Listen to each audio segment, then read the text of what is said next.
రాయలసీమ ఎత్తిపోతల పథకాన్ని ముందుకు తీసుకువెళ్లకుండా ఆపించాను, అడ్డుకున్నాను, చంద్రబాబు నాయుడుని ఒప్పించాను. దాని ద్వారా చంద్రబాబు నాయుడు ఒప్పుకున్నాడు. రాయలసీమ ఎత్తిపోతల పథకం నిలిచిపోయింది. దాన్ని నిలిపివేయడానికి నేను చేసినటువంటి ప్రయత్నం చంద్రబాబు నాయుడు ద్వారా సాధ్యపడింది. మనం అనుకున్నటువంటిది ఆంధ్ర ప్రాంతానికి, రాయలసీమ నెల్లూరు ప్రాంతాలకు సంబంధించి ఈ రాయలసీమ లిఫ్ట్ ఇరిగేషన్ ద్వారా నీళ్లు ఇవ్వకూడదు అని నేను చేసినటువంటి ప్రయత్నం చంద్రబాబు నాయుడు ద్వారా ఫలించింది అని చెప్పి ఈరోజు సాక్షాత్తు తెలంగాణ ముఖ్యమంత్రి రేవంత్ రెడ్డి గారు తెలంగాణ అసెంబ్లీ వేదికగా మాట్లాడడం జరిగింది. అయితే ఈరోజు దాని మీద ఏదైతే ఆయన మాట్లాడాడో దాని మీద అప్పటికే మాకు అనేక రకాలైనటువంటి అనుమానాలు ఉన్నాయి. జగన్మోహన్ రెడ్డి గారి దగ్గర నుంచి అనేక సందర్భాల్లో రాయలసీమ లిఫ్ట్ ఇరిగేషన్ ఒక పద్ధతి ప్రకారం దాన్ని నిర్వీర్యం చేస్తూ రాయలసీమ ప్రాంతంతో పాటు నెల్లూరు ప్రాంతానికి కూడా చంద్రబాబు నాయుడు తీరని అన్యాయం చేస్తున్నాడు అని చెప్పి మాట్లాడడం జరిగింది. అయితే ఈ రహస్య ఒప్పందం జరిగిందనేటువంటి విషయం వెలుగులోకి వచ్చిన తర్వాత దాని గురించి మీరు మాట్లాడలేకపోతున్నారు. మిమ్మల్ని రేవంత్ రెడ్డి అడిగాడా లేదా? మీరు ఒప్పుకున్నారా లేదా? ఒప్పుకొని ఆ ప్రాజెక్టును ఆపివేసినటువంటి మాట వాస్తవమా కాదా? దానికి సమాధానం చెప్పమంటే దాన్ని మినహాయించి ఇప్పుడు జరిగేటువంటి చర్చ దేని మీద? రాయలసీమ లిఫ్ట్ ఇరిగేషన్ అనేటువంటిది జగన్మోహన్ రెడ్డి గారు ప్రారంభించారు, మీరు ఒప్పుకుంటున్నారు. జగన్మోహన్ రెడ్డి గారు ప్రారంభించారంటే దాంట్లో ఏం డిస్ప్యూట్ లేదు. ఈరోజు మీరు నిలిపేశారు. ఎందుకు నిలిపేశారంటే రకరకాలైనటువంటి సాంకేతిక కారణాలు చెప్తున్నారు. అది కాదు కావాల్సింది. రేవంత్ రెడ్డి అసెంబ్లీలో నేను మాట్లాడి చంద్రబాబు నాయుడు ఒప్పించాను, ఆ ప్రాజెక్టు ముందుకు వెళ్లకుండా అడ్డుకున్నాను అని. అది అవునా కాదా? నీతో మాట్లాడాడు లేదా? నీతో మాట్లాడిన తర్వాత మీరు ఆపేశారా లేదా? దాని గురించి మాట్లాడంటారా నాయనా అని అంటే దాన్ని పక్కన పెట్టి రకరకాలైనటువంటివన్నీ ఏదేదో మాట్లాడి మసిపూసి మారేడుకాయ చేసేటువంటి పరిస్థితి. మేము అనుకున్నాం చంద్రబాబు నాయుడు దీని మీద సీరియస్గా తెలంగాణ ముఖ్యమంత్రి చెప్పినటువంటి మాటలను ఖండిస్తాడు. ఎందుకంటే దీని మీద ఇది జరగలేదని చెప్పి రైతులకు వివరణ ఇస్తాడు అనంటే చంద్రబాబు నాయుడు దాని జోలికి పోవడంలే. ఒక విధంగా చూస్తే రేవంత్ రెడ్డి చెప్పింది కరెక్టే కదా అన్నట్టుగా మాట్లాడుతున్నాడు చంద్రబాబు. ఏముంది దాన్ని ఆపినందువల్ల నష్టం? లేకపోతే ఏమి చంద్రబాబు నాయుడు రేవంత్ రెడ్డి చెప్పిన దాంట్లో తప్పేముంది? ఆయన చెప్తే నేను ఆపిన దాంట్లో తప్పేముంది?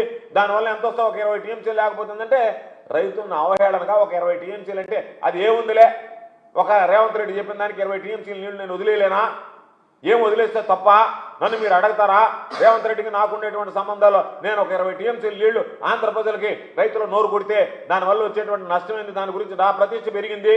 తెలంగాణలో చంద్రబాబు నాయుడు ప్రతిష్ట రేవంత్ రెడ్డి దగ్గర పెరిగింది. అది ముఖ్యమా? రైతులకు 20 టీఎంసీలు నీళ్లు ముఖ్యమా?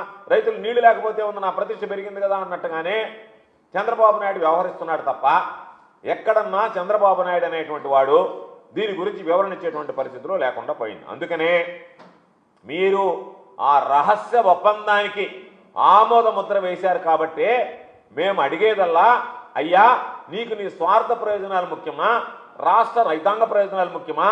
ఈ ప్రాంతానికి సంబంధించి సాగునీటికి త్రాగునీటికి ప్రజలు తీవ్రమైనటువంటి ఇబ్బందులు పడుతుంటే వాటిని పట్టించుకోకుండా నువ్వు తెలంగాణకు సంబంధించినటువంటి ఆ ముఖ్యమంత్రికి అమ్ముడు పోయి రైతుల పట్టగొట్టావే, ఇది దారుణం కాదా అని అడిగితే దానికి సమాధానం చెప్పలేక రకరకాలైనటువంటి మాటలు మాట్లాడుతున్నారు.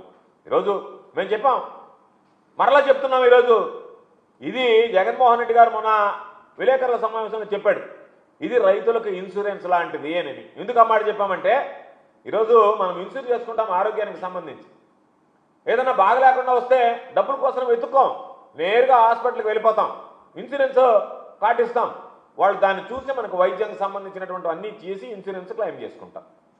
అంటే ఒక ధీమా, ఒక భరోసా ఏ విధంగా అయితే ఇన్సూరెన్స్ ద్వారా ఒక మనిషికి లభిస్తుందో రాయలసీమ ఎత్తిపోతల ద్వారా రాయలసీమ ప్రాంతాలతో పాటు నెల్లూరు జిల్లాకు సంబంధించి కూడా ఒక ఇన్సూరెన్స్ లాగా పనిచేస్తుందని జగన్మోహన్ రెడ్డి గారు చెప్పినటువంటి మాట వాస్తవం, యథార్థం. ఎందుకంటే అనేక సందర్భాల్లో మీడియా సాక్షి, ఈ జిల్లా ప్రజల సాక్షి, జిల్లా రైతాంగం సాక్షి. సోమశిల రిజర్వాయర్లో నీళ్లు తక్కువగా ఉన్నప్పుడు రైతులకు సంబంధించి పరిమిత సంఖ్యలో సోమశిల కండలేరు జలాశయాల కింద మేము నీళ్లు ఇస్తామని చెప్పి ఇరిగేషన్ అడ్వైజరీ బోర్డులో మనం తీర్మానం చేసినప్పుడు మిగతా రైతులు కూడా లెక్క చేయకుండా పంటలు వేసుకుంటారు. ఎందుకంటే రైతు ఆశపడతాడు, ఏమో మనం వేద్దాం వెనకబడిపోతామేమో, రేపు వర్షాలు వస్తాయి, వర్షాలు వచ్చిన తర్వాత ఒకవేళ మరలా రిజర్వాయర్లోకి నీళ్లు వస్తే ఆ రోజు మనం దాని ద్వారా నీళ్లు విడుదల చేసుకుని మన పంటలు పండించుకోవచ్చు అని చెప్పి రైతు ఆశపడతాడు. ఆశపడినటువంటి రైతు కష్టపడి ఏదో ఒక విధంగా పాపం పంటలు సాగు చేస్తే చివరి 3-4 తడులు నీళ్లు లేక ఎండిపోయేటువంటి పరిస్థితి ఇస్తే రైతు కష్టం పక్కన పెడితే ఎంత నష్టపోతాడనేటువంటిది మనం